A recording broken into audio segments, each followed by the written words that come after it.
बच्चों, पिछले पार्ट में हमने कक्षा 7 के पार्ट 6 रक्त और हमारा शरीर का अध्ययन किया था। हमने उसमें रक्त के बारे में बहुत सारी बातें जानी थीं। दिव्या और अनिल दोनों भाई बहन हैं। तो इसमें अनिल की छोटी बहन दिव्या को बहुत ज़्यादा थकान महसूस होती है। जब उसको डॉक्टर के पास ले जाया जाता है तो उसका चेकअप होता है, उसको ब्लड टेस्ट के लिए बोल दिया जाता है। और जब वो ब्लड टेस्ट कराने जाते हैं तो वो जो डॉक्टर दीदी थी वो दिव्या को खून की कमी बताती हैं। और खून की कमी से कौन सी बीमारी बताई है उन्होंने? एनीमिया, जो कि दिव्या को है। जिसे सुनकर अनिल घबरा जाता है और वो बहुत सारे सवाल डॉक्टर दीदी से करता है।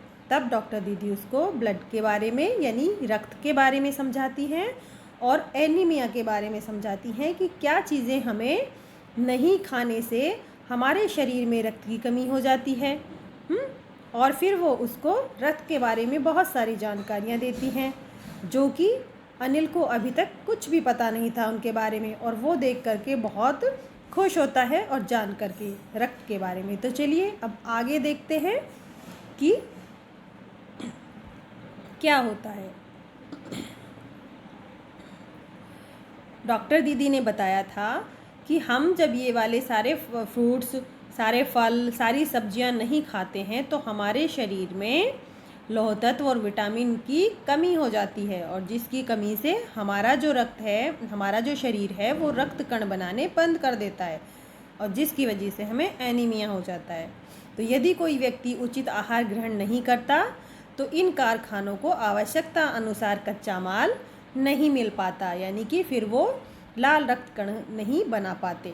और उसका नतीजा क्या होता है कि रक्त कण नहीं बन पाते। और रक्त कण जब नहीं बनेंगे तो क्या होगा? कमी हो जाएगी। और जब लाल कणों की कमी होगी तो क्या होगा? हमें एनीमिया रोग हो जाएगा। तो क्या अब अनिल ये सारी बातें सुनकर फिर क्या पूछता है? तो क्या संतुलित आहार लेने मात्र से हम एनीमिया से बचे रह सकते हैं?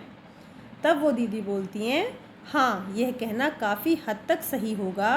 वैसे तो एनीमिया बहुत सारे कारणों से हो सकता है, किंतु हमारे देश में इसका सबसे बड़ा कारण पौष्टिक आहार की कमी है। पौष्टिक आहार मतलब जो हमारे शरीर को जिन पोषक तत्वों की आवश्यकता होती है वो सारे अगर हमारे आहार में शामिल नहीं है वो सारे पौष्टिक तत्व, तो हमारे शरीर को उससे नुकसान होता है, कमी हो जाती है रक्त की।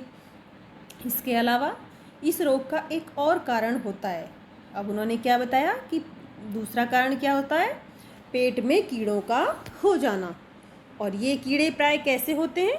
या तो दूषित जल से, यदि हम गंदा जल पी लेते हैं, या फिर हम कोई दूषित पदार्थ खा लेते हैं। जैसे हम बाज़ार में बहुत सारी चीज़ें खा लेते हैं। आपने देखा होगा बाज़ार में स्टॉल्स लगी रहती हैं, ठेलियाँ लगी रहती हैं खाने की चीज़ों की, चाट, पकौड़ी, मिठाइयाँ। और वहाँ पर आपने देखा होगा वो खुले में रहते हैं और आसपास गाड़ियाँ चलती रहती हैं तो उन पे बहुत सारी धूल चढ़ती रहती है, उनके ऊपर मक्खियाँ भी बैठी रहती हैं।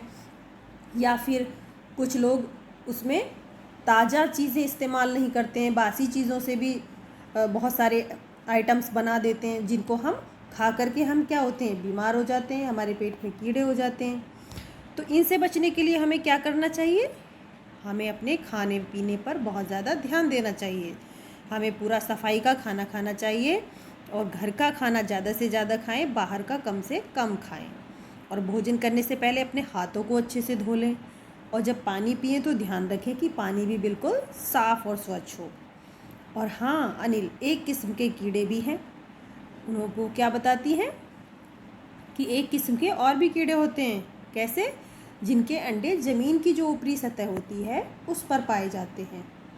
और इन अंडों से उत्पन्न हुए लार्वे त्वचा की हमारी जो खाल होती है, स्किन होती है इसके रास्ते शरीर में हमारे में प्रवेश कर जाते हैं और हमारे आंतों में अंदर जाकर, हमारे पेट में जाकर हमारी आंतों में अपना वो घर बना लेते हैं।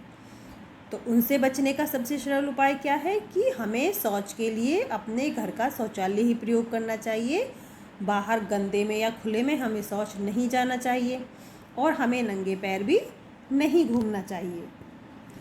फिर वो क्या बोलता है? दीदी, यह तो बहुत ही महत्वपूर्ण बात बताई आपने, अनिल बोलता है।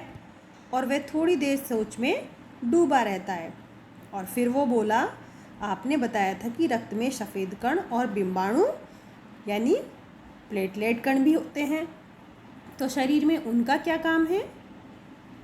अब दीदी उनको उसके बारे में बताती हैं। दीदी क्या बोलती हैं?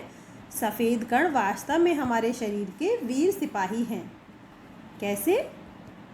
कि वो हमारे शरीर पे जो रोगाणु होते हैं, जब वो हमला बोल देते हैं, हमें बीमार करने की कोशिश करते हैं, तो हमारे जो सफ़ेद कण होते हैं वो डटकर उनका सामना करते हैं और उनको हमारे शरीर से बाहर निकाल फेंकते हैं।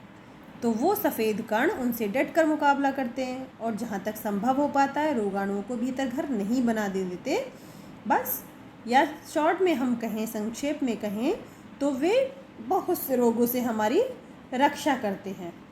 और बिंबाणुओं का काम है चोट लगने पर रक्त जमाव क्रिया में मदद करना। अब रक्त के तरल भाग प्लाज्मा में एक विशेष किस्म की प्रोटीन होती है जो रक्तवाहिका, जो हमारी जो रक्त की नलियाँ होती हैं उनको क्या कहते हैं? रक्तवाहिका। उनकी जो कटी फटी दीवार में, जैसे हमारा हाथ कहीं से कट जाता है तो क्या होता है, वहाँ से खून निकलना शुरू हो जाता है, आपने देखा होगा। लेकिन वो थोड़ी देर वो खून बहने के बाद अपने आप वो बंद हो जाता है। तो उसका क्या कारण होता है? अगर ऐसे ना हो बंद तो वो तो बहता रहेगा और इस तरीके से हमारे शरीर में खून की कमी हो जाएगी। तो वो किसकी वजह से होता है? तो वो जो हमारे अंदर, हमारे रक्त के अंदर जो तरल भाग होता है प्लाज्मा का, वो इस कार्य को करता है। वो कटी फटी दीवार में जहाँ से हमारी स्किन कट जाती है, खाल कट जाती है, वहाँ पर मकड़ी के जाले के समान एक जाला बना देती है वो।